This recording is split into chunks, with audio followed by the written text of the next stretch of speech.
Old hag, remember tonight. Talk back again and you'll sleep in the trash. Those were the words my daughter-in-law screamed at me, in front of my own son, in the house I paid for, on the sofa I bought. And the worst part? My son didn't defend me. He didn't even look at me. I was 68 years old, standing there shaking, realizing that the family I sacrificed everything for had already decided I was disposable. But what they didn't know was that this old hag still held the keys to everything. My name is Margaret. I raised my son alone after his father died in a factory accident. I worked 2 jobs, cleaning offices at night, sewing during the day. Every penny went toward one goal, giving my son the life I never had. When he married Lena, I welcomed her like a daughter. I gave them the master bedroom. I cooked their meals. I watched their children so they could build their future. This house, bought with my life savings, put in my name. But slowly, things changed. Lena stopped saying thank you. Then she stopped saying my name.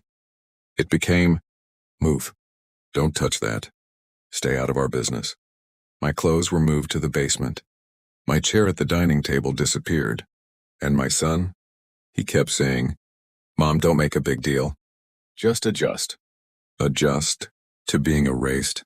That night I corrected Lena, politely. She had thrown away my late husband's photo frame.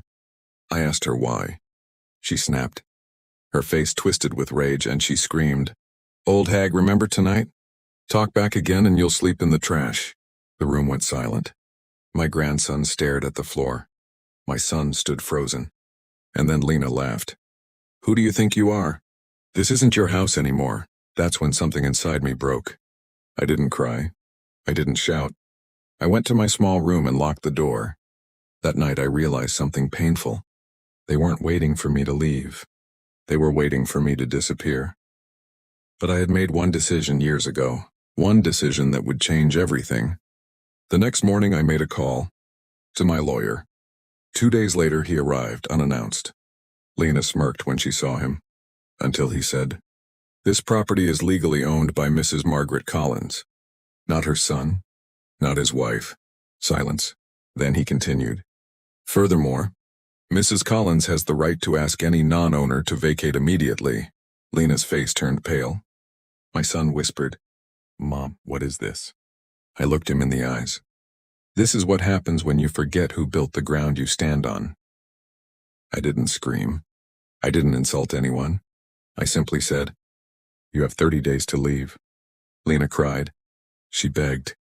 She blamed my son. But it was too late.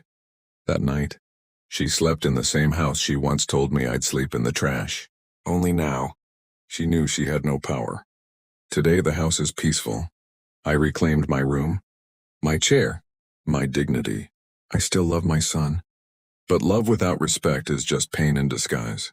So if anyone ever tells you that age makes you weak, remember this. Sometimes the quietest people are the ones holding all the power. If this story touched you, if you've ever been disrespected by the people you sacrificed for, subscribe to Broken Trust, because silence is not weakness, and justice always finds its way home.